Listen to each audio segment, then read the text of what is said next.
Something big is happening right now inside of the Russian army, and Moscow is desperate to hide it. When you look past the missiles, and then you will see the real fight, and it is inside of the Russian officer corps.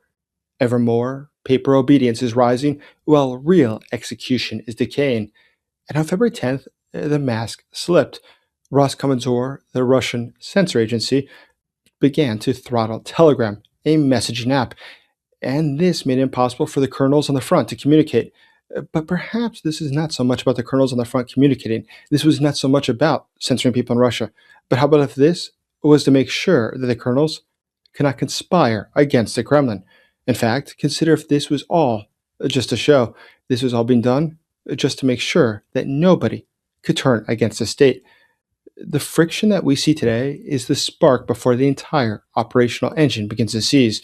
Every major Russian collapse in history began with this exact pattern of internal sabotage. Moscow is gambling that they can break the West before their own officers turn the guns around. These are the points in history where many things can happen very quickly. And right now, inside of Moscow, it looks like something big is about to blow. My name is Dr. Jason Smart. I'm a Kiev Post special correspondent and a national security advisor. Now, we've already seen full well that discipline in the Russian army is at best wanting. But what we see now transcends mere disorganization or confusion or even anarchy.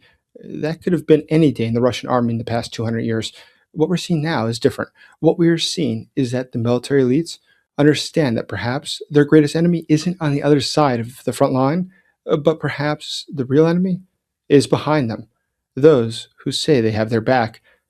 Yet, incredibly, as we have seen during these peace talks in Geneva, some still incredibly believe that Russia is winning. So help us get the truth to the world of what's really happening inside Russia and what's really happening inside of Ukraine. Subscribe to this channel, like and share this video, hype this video, and consider becoming a channel member today. So the Kremlin is likely aware that there are some significant problems. And when confidence dies, a strongman regime pivots to containment, and Moscow fears internal coordination more than battlefield inefficiency. And that is why Ukraine is only the battlefield. The target for Moscow is different. The target is control. But consider this. If the Russians are in fact throttling Telegram to prevent their own soldiers from turning against them, well, what does that say about the state of the Russian army as a whole? Does it surprise you that today the Russians are not making any gains inside Ukraine and are being pushed back? Does it surprise you that we see so many totally irrational decisions on the battlefield? Or is that all because the officers on the front aren't sure what their own future is? So what happens in this battle today or tomorrow is not something that keeps them up at nights. But the Kremlin is worried about the military being able to communicate. So really, why could that be? Now, consider who could pose an existential threat to the Kremlin. It's realistically not Ukraine that will invade Moscow sometime soon. It's most likely not going to be NATO either. However, just 2 years ago, we saw a group of Russian troops under Wagner, under Prigozhin, that did seek to invade Moscow, and they were surprisingly successful. They made a lot of territory. They went very far before they were slowed down. And since then, we've seen that the Russian National Guard, headed by Viktor Zolotov, a close friend of Vladimir Putin, is now given more power than ever. Incredibly, he's been given tanks in Moscow. Tanks in Moscow are not there to fight protesters. You have tanks to fight armored divisions. So where would that armored division come from, if not from Ukraine, nor NATO? That armored division would come from Russia. So these events, when we look at all these things together, show something important. Moscow is taking all of the steps now to make sure there is not another Prigozhin moment, that there will not be another Wagner uprising. Now, many have not picked up on this. The Guardian described rare vitriolic criticism from soldiers and pro-war bloggers. And when pro-war voices complain about coordination friction, that reaches a new level. Now, Medusa reported that military bloggers in Russia were saying that Telegram is important because the formal channels that the Russian military uses are slower and they're dangerous. Officer competence degrades because obedience is the only metric for promotion. But there's something else. Russia right now not being able to use Telegram means the soldiers have to turn back to antiquated radios that the Ukrainians can intercept. So how can the Russians hope to get ahead if their messages are being intercepted? So why would Moscow take such a radical step as making it impossible for them to communicate. Now, Vladimir Putin is a dictator. He only has one priority. There's only one thing that Vladimir Putin cares about, and that is Vladimir Putin. And that is how he became a dictator, because he doesn't care what anyone else wants or thinks. But today, he knows his regime is being challenged. So if this means that some thousands of Russian soldiers will die, but it might protect his regime, that for him is not a difficult decision. That is very clearly a very good decision. But there's a lot of reasons today that the Russian soldiers would probably happily turn against the Russian state. Right now, they're being sent into meaningless meat assaults that in no way will change the outcome of the war. They're being robbed by their own officers. We see routinely that they are trying to desert and then are beaten to death by their officers. So how could they ever wish to stay with that team? But for that matter, their officers lie about the well-being of the soldiers as well. They say the soldiers are fine, that they're making lots of progress. But these sanitized reports, they create repeat errors, and repeat errors destroy officer confidence. Delayed corrections raise casualties because the system learns too late. Bad numbers survive because nobody is rewarded for correcting them. But it's not just the enlisted men. The officers face the same. Consider the officers today who no longer believe the promises. They understand that the failures will continue returning. And this is the silent mutiny. Promotion rewards obedience, and signals are more important than tactical initiative. Risk aversion spreads, and adaptation slows under this pressure. But the officers choose the safest interpretation of orders in order to avoid personal risk. And when initiative is punished, commanders wait for permission. Fear becomes operational behavior, and initiative turns into delay. Today, we're seeing that there's selective compliance with a lot of different orders that come from Moscow, and most of the officers are undoubtedly lying in what they tell their superiors. But there's something else that happens. We see that there's plenty of times where there's a group of Russian soldiers die, their officers aren't found with them. What are they doing there by themselves, alone? It's because their officers understand there's nothing to gain in this. They're not going to heroically die for something that makes no difference.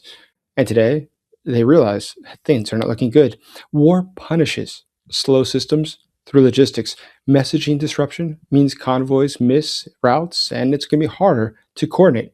But there's something else that's very important. Russia today is actually losing territory inside Ukraine. In fact, over 200 square kilometers, 78 square miles, just in the past few days. And also, parts of Russia remain under Ukrainian occupation. And you can make it worse for the Russians.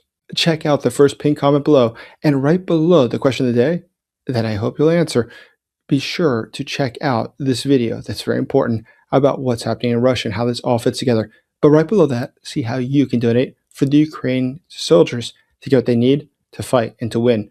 A very generous donor is matching all of our donations right now. Thank you. So look what Moscow is doing in the talks right now in Geneva. We saw that these talks in Switzerland were supposed to end the war, but according to all of the different reports that have come out, there were very low expectations that anything would happen. In fact, there's massive gaps between the Ukrainian and the Russian position, something that's not changed despite a full year of negotiations. And because of this, we can expect that nothing will happen. But amazingly enough, there are some people who believe that it's the Ukrainians that need to be pressured, because Russia inevitably is going to win. Now, President Zelenskyy has said that the United States has sent a June 2026 deadline to reach a deal. Now, Moscow benefits if Washington argues with Kiev, because unity is a battlefield resource. Moscow pairs escalation with a sales pitch, pressure on the ground, and incentives in the room. Restoring trust in your generals is a little bit more difficult, and they know they probably can't achieve that. Russia knows that it cannot achieve a victory on the battlefield. In fact, it is estimated just to take the rest of Donbass, which Ukraine is being pressured to give away right now, it would take over 1 million more Russian soldiers killed or injured. It could take years more. Incredibly, part of the Donetsk, which they're trying to take now, I've been to many times. In fact, I was there delivering drones just a couple of months ago. And what you realize there is the people certainly don't want to be part of Russia. But the most incredible part is that Russia understands that. Russia also understands that it cannot force them into Russia because it cannot take the territory. Now, President Zelenskyy has said that Russia pitched the United States a $12 trillion economic framework tied to the peace process. It's called the Dmitriev Package, named for Kirill Dmitriev, the head Russian negotiator. The Kiev Post reports that the Russians appear to be interested in making this deal, and they, in fact, so much as confirmed it officially on February 13th. What's so interesting about this is that the Russians are offering a $12 trillion plan. It's sort of incredible when you consider the size of the Russian economy. Russia's entire economy, if you look at it by GDP, it's 5.5 times smaller than $12 trillion. The federal scale makes it even more incredible. It's about 23 times more than Russia's entire federal budget. If you look at it in terms of the security of Russia, it's 58 times more than Russia's combined defense and security spending. So, how could Russia possibly come up with $12 trillion? The fact is, it can't. It is lying. Russia habitually lies about things, as it's lying about this. Here's the reality of Russia today: Moscow's Caribbean footprint has completely imploded. Cuba is begging Russia to fix its Cold War era air defenses, such as the S-75 and S-125s. These came out in about 1957, and the other came out around 1961. Russia cannot even keep up with its legacy exports. After the U.S. capture of Maduro in January 2026 and the fuel blockade, Russia lost its regional platform, and Russia stopped being able to project strength into the Caribbean. Russia is evacuating its own tourists from Cuba because it's not sure it will have enough jet fuel in the future to get them home. If it cannot refuel its own civilian aircraft, it certainly cannot sustain a long-term war, nor power projection in a foreign region. The Russian defense industry now looks like a graveyard to everyone who's watching. The game for the Kremlin is clearly nearing its end. But within Russia, you can tell that they're not only broke, but afraid. Consider the $207 billion spent on security. It shows that they expect domestic friction. So, what is Russia's strategy at this point? How does it think that it can win? Today, Moscow is gambling that it can break the West before officers break the regime. Disillusionment is turning into operational failure. One side of this equation is going to snap before the summer, and it's not clear which side it will be, but both sides cannot make it to the end. For Russia today to fight this war is becoming increasingly impossible, and not only because Russia cannot afford it economically, not because Russia militarily cannot do this, but because Russia today is a country that's desperate to keep the show on the road. Right now, the Putin regime is becoming destabilized. How else can you explain a decision so rash as taking away the communication of your frontline soldiers? Make sure that your officers cannot communicate. Is it really about you're worried that people will read what's happening on CNN? Or is it because you're more worried that within your own ranks, they could be working against you? And that's where things turn interesting. For Vladimir Putin today, he's got his shoulder at the wall. There's not much he can do from here. He knows that this war is one that he cannot win. Russia, within its own country, is a desperate situation. The cost every month, they're going up for the average person. The government's costs continue to rise. In fact, just in January, the government spent more money in deficit than it had anticipated for all of 2026. So with those sorts of numbers, I do think that Russia is going to be able to afford an ongoing war. Isn't it much cheaper to promise something, a $12 trillion fairy tale, and hope that some fool will believe it, and hope that he then will pressure the Ukrainians, because that is exactly what appears is happening. However, for Russia, that doesn't mean that things are just going to be fine, because there's something else going on. They have an officer corps that's angry. Behind that officer corps are a lot of soldiers who don't support their government. Check out this video, and you'll see why. As always, thank you for supporting Ukraine.